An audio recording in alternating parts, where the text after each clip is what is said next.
Hi, welcome to the Itihasa channel. Over the last two episodes, we discussed the stories that Angaraparna, the Gandharva, told Arjuna and the Pandavas and their mother Kunti after the duel that Arjuna fought with Angaraparna.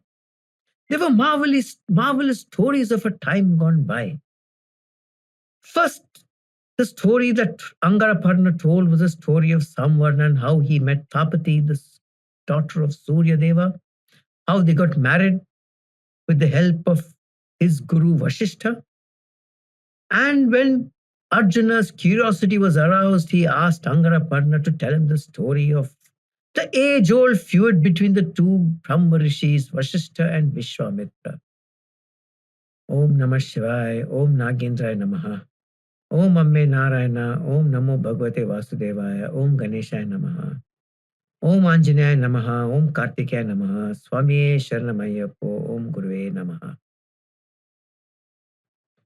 So we go back a few thousand years to the stories of yore, and Angaraparna told the story of that feud that Vishwamitra had when he couldn't get Nandini, and how he went and did tapasya, sat at the feet of the great Adiyogi and became a Brahma Rishi. But even having become a Brahma Rishi, he still had a lot of enmity and anger towards Vasiśṭha. That was his one weakness. He couldn't control his anger that he had for Vasiśṭha. And so the eternal Gandharva Angaraparna regales the Pandavas and their mother Kunti with stories of the past. Stories extending beyond 15,000 years ago. Stories and lives that he had probably personally witnessed. And he tells about the time when Vishwamitra and Vasiśṭha had the feud. And it was of a time far before Purushottama Rama himself.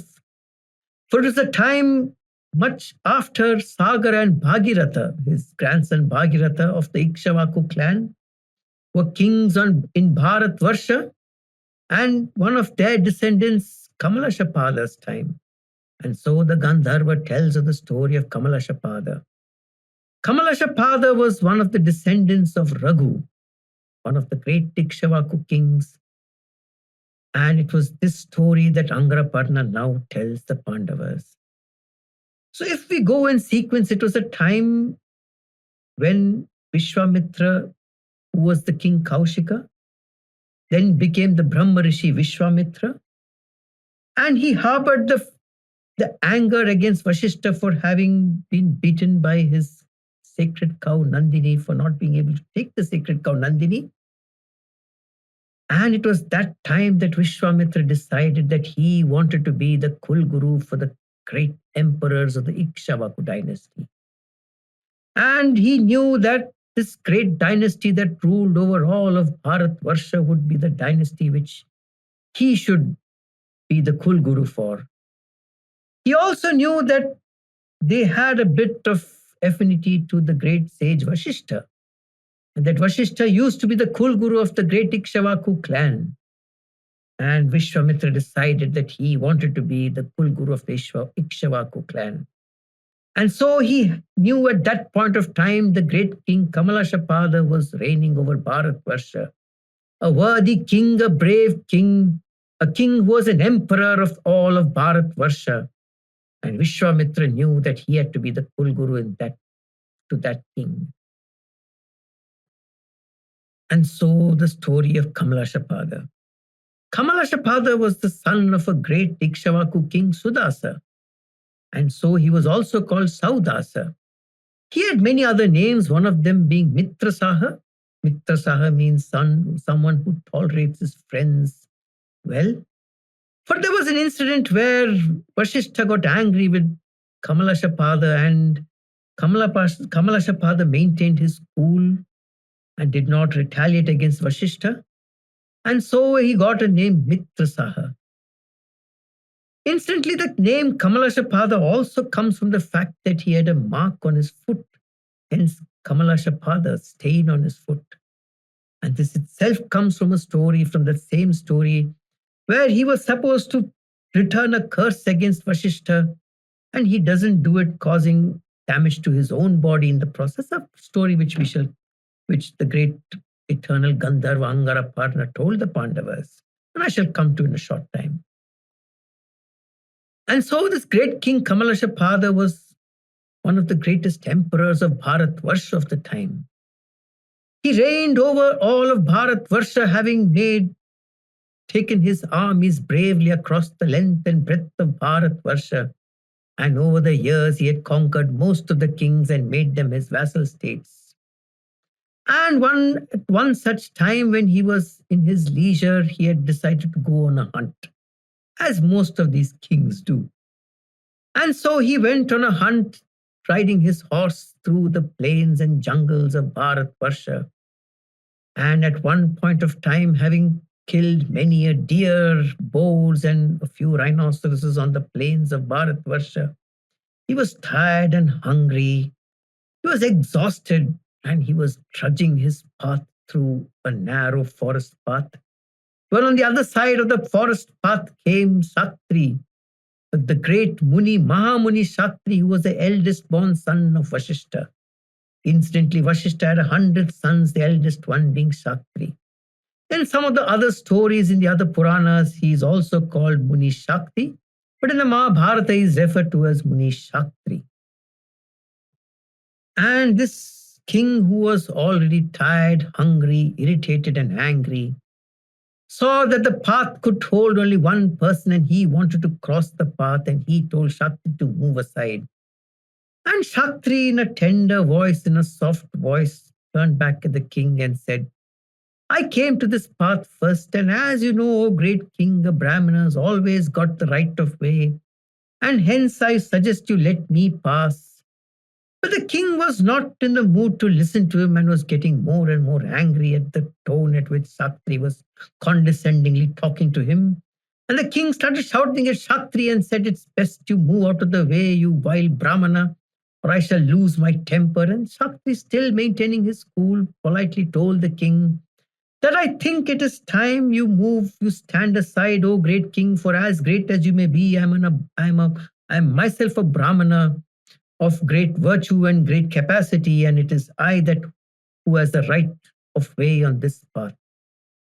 And for some reason, the hunger and the thirst and the fatigue got the better of the king.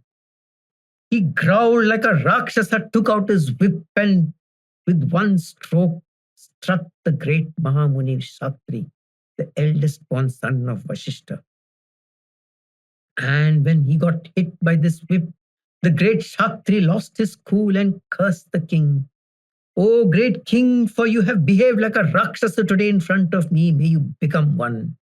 May you become a man-eating Rakshasa who shall subsist on human flesh.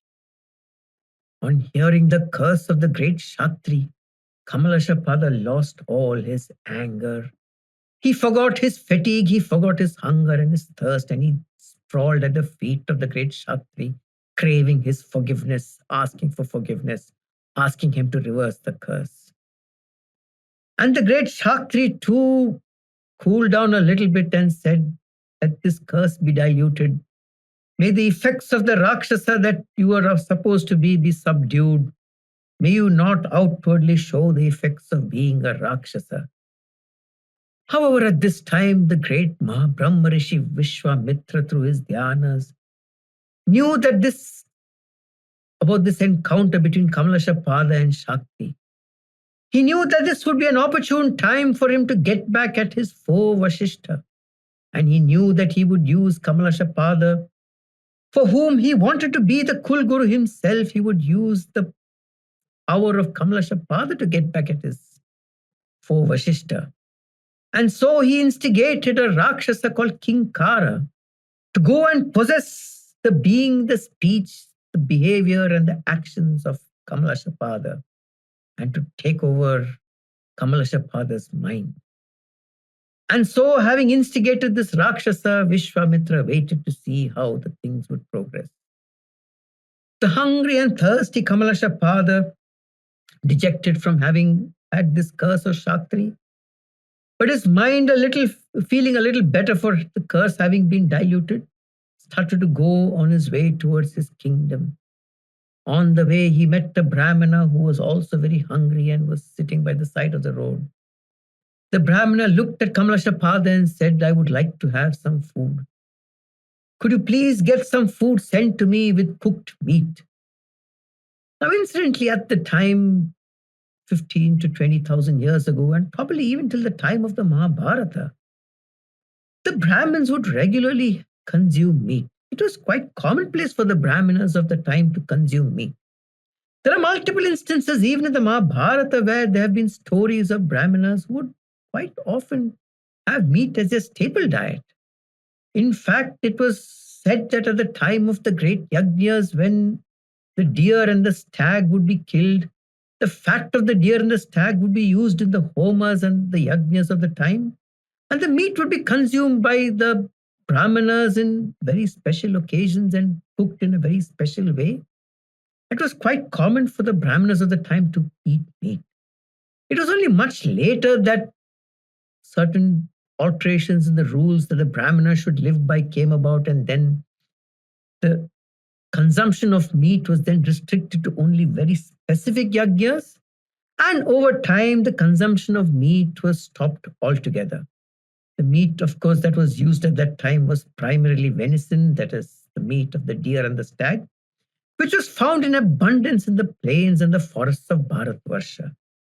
And so this Brahmana, who was tired and hungry at the side of the road, looked at Kalmashapada, who was walking his way to the kingdom, and requested that when he reaches his kingdom, he send over some cooked rice and cooked meat for him to have, for he was hungry and tired from his penance in the forest. And Kalmashapada trudged his way back to his palace. But by the time he reached the palace, he forgot about the request that the Brahmana had made, and he was fast asleep. And suddenly, in the middle of the night, he woke up, and in his deep sleep, he remembered the Brahmana's plea. He immediately summoned his palace cook and told him that there's a Brahmana waiting in the forest who was hungry and who would like to have some food with cooked meat, and please go and make it for him. And the cook went down to the pantry and to the great palace kitchen and started to conjure up a beautiful meal, and realized at that point of time that they had run out of meat.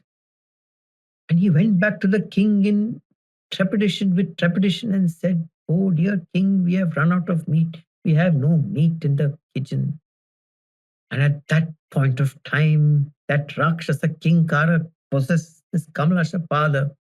And from the mouth of the king came the words, "Then find the meat of a human and go and feed it to that Brahmana." And seeing the terror in the eyes of Kalmashapada, the cook did not stand a chance to even argue with his king, and ran down to the execution chambers where there was a freshly executed man. He cut out a piece of meat from that man, cooked it with fragrant rice, and then, fearing for his life, ran to the Brahmana on the outskirts of the kingdom to feed him this fragrant rice cooked with human flesh. That Brahmana was no ordinary Brahmana, and when he saw this cook coming, he was able to decipher with his dhyana that this was not venison, it was not deer, it was human flesh. In an anger, he cursed Kalmashapada for this disrespect that he was shown. He said that, "May you be a man-eating Rakshasa for having tried to feed this human flesh to me." And this curse of Śakti, which he had tried to dilute, now became twofold and became much more powerful with the additional curse of this Brahmana. And in an instant in the palace, Kalmashapada became a Rakshasa with the intense craving for human flesh. He woke up red-eyed and started ranting and telling his wife sleeping next to him, the Queen Madayanti. He told her that he craves human flesh, and if he doesn't find human flesh, he will go out of his mind. And his wife realized that this was the curse of the great Rishi Shakti, though she wasn't aware that it was a curse of this other Brahmana also, which had added to the curse. And she advised this great Kalmashapada to go into the forest and stay there until the effects of the curse would reduce. For it would not do well for the great Ikshvaku king to remain in the great beautiful city of Ayodhya and be a man-eater there. And so Kalmashapada roamed round the forests around the great city of Ayodhya, hunting down animals and eating them like a Rakshasa would, and also feasting on unsuspecting passerbys who would pass through the forest. And at this time, Vishwamitra knew that he had a Rakshasa who would do his bidding. He then used this Rakshasa King Kara to instigate Kalmashapada, who himself was turning into a Rakshasa, to go and find out Shakti. And Kalmashapada ranged through the forest to search for Shakti. And on finding him, went running towards him, held him and devoured him and ate him up. And instantly, as karma would have it, the curse that Shakti gave on Kalmashapada came back to bite him, quite literally. And having killed Shakti, the eldest born son of Vasiśṭha, Vishwamitra then instigated King Kara to instigate Kalmashapada to eat the other sons of Vasiśṭha. And with this instigation, Kalmashapada started to search for the other 99 sons of Vasiśṭha. He attacked each one of them and devoured each one of them until all of them were dead. The great Brahma Rishi realized that Kalmashapada was attacking his sons. He had the power to stop it. He had the power to kill Kalmashapada, but his elevated being could not get himself to do it. The same feeling that he had when he had the power to stop Vishwamitra, but didn't when they were taking his favorite cow Nandini.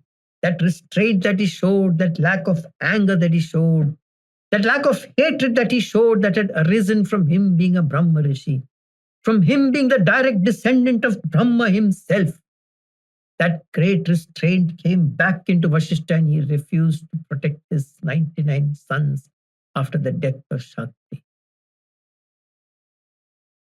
And the great Kalmashapada, the Rakshasa Kalmashapada, roamed around the forests for 12 long years, hunting down people and animals and eating them.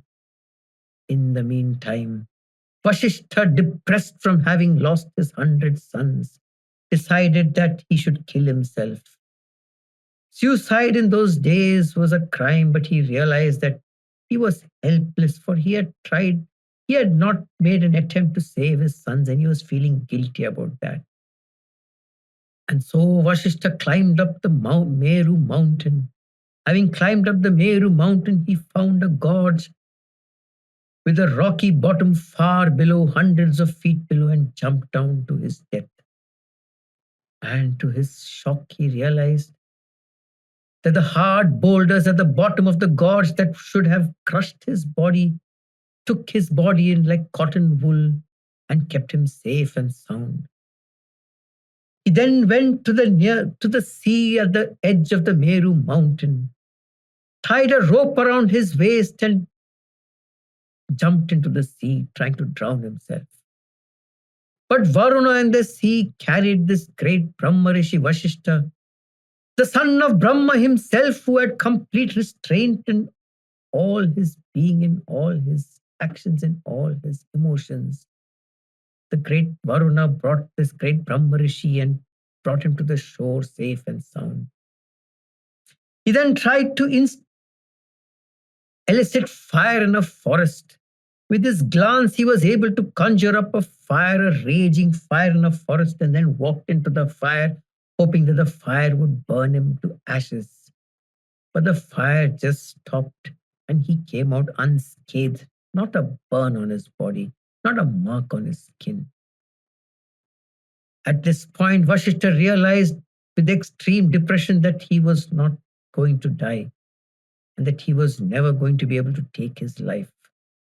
He came back to his ashrama, and seeing the empty ashrama devoid of his sons, he ranged far and wide across the northern plains of Bharatvarsha, demented and angry that his life was of no use, demented and angry that there was no purpose to his life. Soon he came to a During the monsoons, roaming round the northern plains of Bharatvarsha, he came to a great river in spate. A river that was carrying trees and rocks down with it from the mountains where it had raged in its flood. And he realized that this was the time when this was the river that would finally take his life. So he tied himself with the vines tight so that he wouldn't be able to swim, even instinctively, and jumped into this great river. But this great river just loosened the knots of vines that had tied him up and carefully brought him to the shore and kept him there. And this great river was later called Vipasa, for it was unbound the knots. The river Vipasa that would unbound the knots. This river Vipasha was later to be called the Bias, the river that flows through Punjab. Vipasha is the ancient Sanskrit name for the river Bias. Having failed in his attempt to kill himself at the river Vipasa, he started to walk around the northern plains of Bharatvarsha and came to another river which was infested with crocodiles and other wild animals around it. And he realized that this was the place where he would finally be able to leave his body.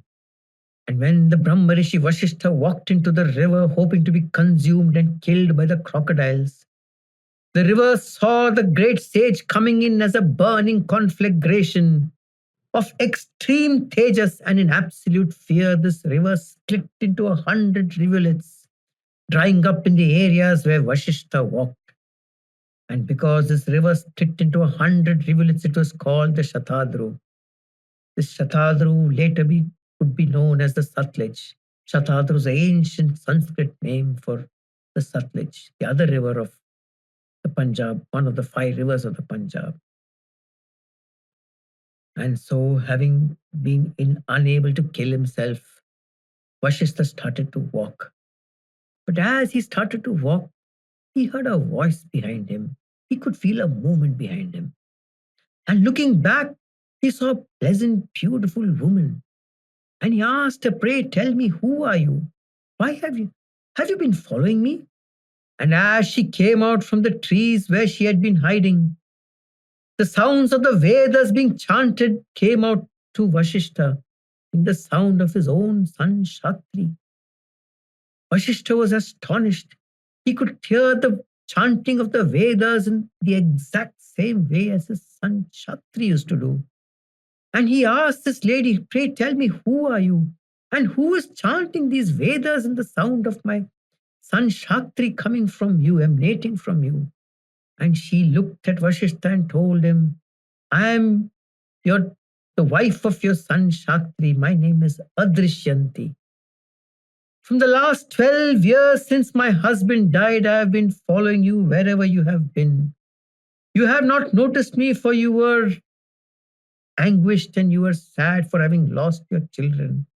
And I was too, but for me, the only solace was that the father of my husband was there who could protect me. And I've been following you for these last 12 years, carrying my son in my womb. This son of my husband Śakti, your son Śakti, has been in my womb for the last 12 years, and I've been following you over these last 12 years. This child within me has learnt all the Vedas and its 6 Sangas from their father Śakti when he was alive. And I pray, take me with you, for I know that you alone will be able to save me and protect my child who have kept within me all these years." And the anguish and frustration that was eating up into Vasiśṭha disappeared in an instant. He knew that his race would finally go on, that there was someone in his progeny who would live, and this brought a complete peace in his mind. All his thoughts of having to take his life away vanished in an instant, and he realized that this was a new life he had to begin. This was a new beginning he had to take. And so the great Brahma Rishi, having come out of his agony, with pleasure in his heart, took his daughter-in-law Adrishyanti back to his ashrama. He gave her the comforts that a woman in her state deserves, and ensured that she was comfortable and had no worries to be bothered about. One day, this great Rakshasa Kalmashapada, roaming round the forest, came across the ashram of Vasiśṭha. And seeing Vasiśṭha, in intense anger started to charge towards him. And Adrishyanti came towards Vasiśṭha and said, "O great Vasiśṭha, O great Rishi, you alone can save us from this Rakshasa who comes towards us. Please do something, for there is nobody else in all the lokas who could protect us. Please protect us from this Rakshasa." And tenderly Vasiśṭha looked at his daughter-in-law and said, "This is not a Rakshasa. This is the great Ikshvaku king Kalmashapada. He's been possessed by a Rakshasa purely from the curse of my own son Śakti. It is now time that I relieve him of this curse." And then, taking some holy water in his hand, he muttered a mantra and infused some power into the water and started to throw it on Kalmashapada. And as he threw it at Kalmashapada, the Rakshasa that was inside Kalmashapada left him, just the way Rahu leaves out Surya after having consumed him in an eclipse. But just as the Rakshasa was about to leave, Kalmashapada, in his anger against Vasiśṭha, took some water of his own to hurl as a curse against the sage Vasiśṭha. For he bore anger against Vasiśṭha for his son having cursed him to be a Rakshasa. But as he was about to throw the curse onto Vasiśṭha, the Rakshasa in him left and he was free. And the tender mind of the original Kalmashapada came to the fore. And he saw with tender eyes that Vasiśṭha was the one who had taken the curse off of him. But the water that was in his hand had to be thrown somewhere.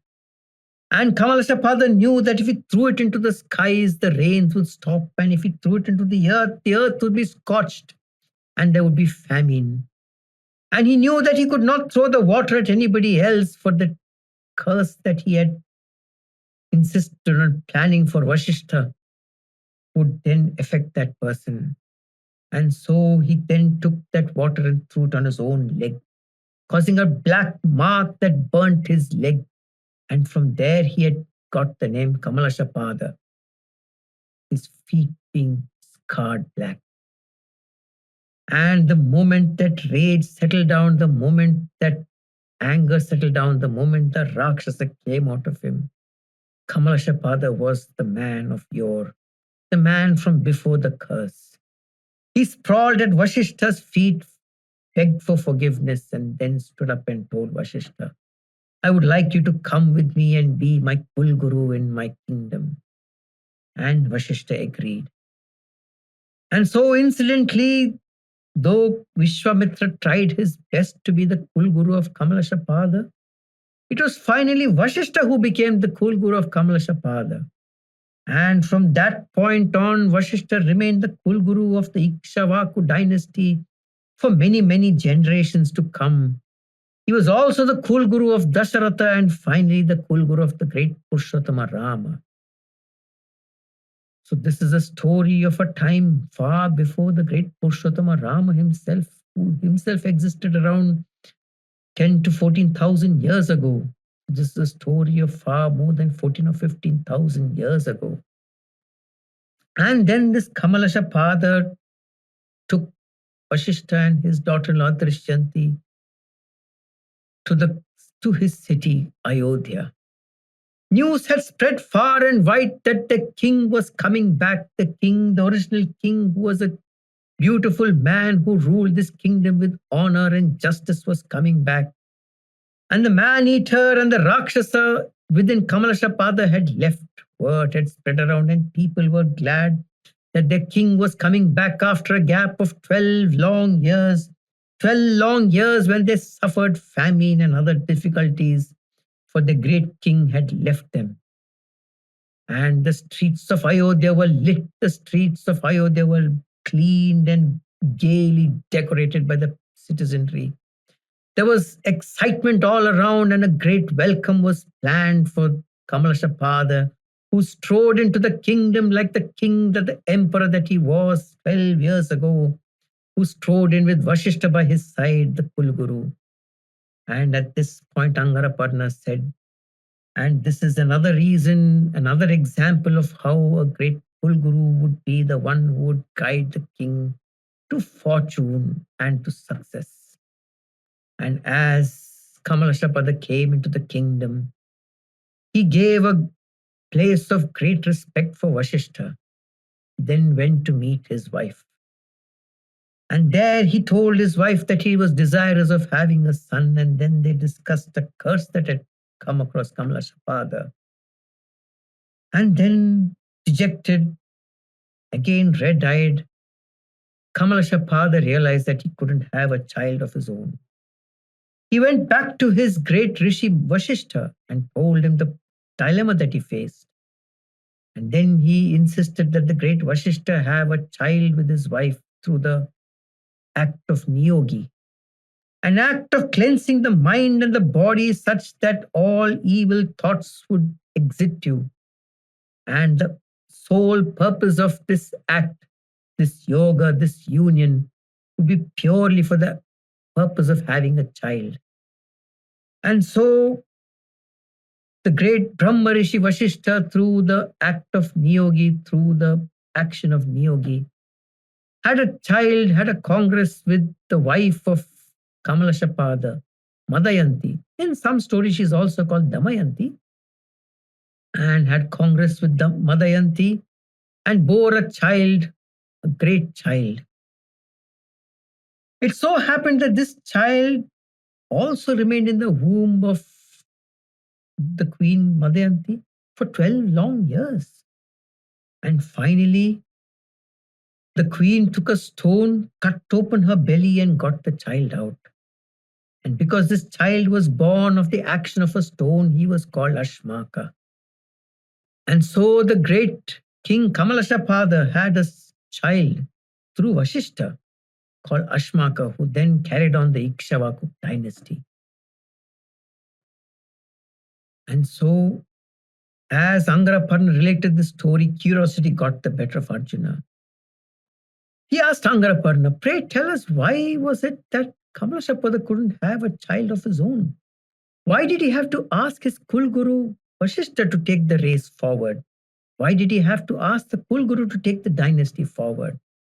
And then Angaraparna told the story of an incident that happened when Kalmashapada was ranging through the forest as a Rakshasa, hunting deer and wild animals. He was hungry and thirsty, having not found one for some time. He came across a Brahmin, a couple, a Brahmin and his wife, who were in the middle of a tender moment deep in the forest. Hearing their growl, they got startled and stood up and started to run away. And this wild Kalmashapada, this Rakshasa Kalmashapada, caught hold of the Brahmin man and started to devour him. At that point of time, his wife, the Brahmini, came to him with folded hands and said, please do not do this. We were in the middle of a tender moment. He had not yet given me a child, and I am still at a time in my life when I am yet to bear a child. The Vedas and all the great scriptures tell that it is not right that you disturb a man when he is with his woman in the process of creating a new child, a new human, a new being. And it is not right that you disturb us. Also, that you will bear the curse of Brahmana Hatya if you kill my husband. Please spare his life. There are many deer in this forest who you can hunt. Please spare his life. But Kalmashapada was already taken over by this Rakshasa King Kara. He was not hearing any of it. And in a growl, he devoured the Brahmin. And in absolute horror and terror, the Brahmini lady started to lament and cry, and as the tears fell down on the ground, it caused a flame. Every burning drop of tear caused a flame in the forest floor. And she cursed Kalmashapada that ever in the future that he shall have a tender moment with his wife, he shall fall dead. A curse quite similar to the one Pandu had got. Incidentally, when Pandu and Kunti were having the discussion of whether Pandu should ask a worthy Brahmana to have a child with uh, him, he had given this same story of Kalmashapada. One of the stories that he had recounted was the story of Kalmashapada, where the ancestor of Rama himself couldn't have a child with his wife, and so he had insisted on his Kul Guru Vasiśṭha, a great Brahma Rishi, to have the child for him. And that child Ashmaka went on to set up kingdoms of his own and lead the Ikshavaku clan in all its glory and greatness. And this was one of the stories that Pandu had recounted to Kunti. And as Angaraparna recounted the story, Kunti knew that this was the story that Pandu had told her in the days gone by. And so Angaraparna continued with the stories. We shall recount the following stories in the next episode. Om Namah Shivaya, Om Nagendraya Namaha, Om Amme Narayana, Om Namo Bhagavate Vasudevaya, Om Ganeshaya Namaha, Om Anjanaya Namaha, Om Kartikaya Namaha, Swami Sharanamayapo, Om Guruve Namaha.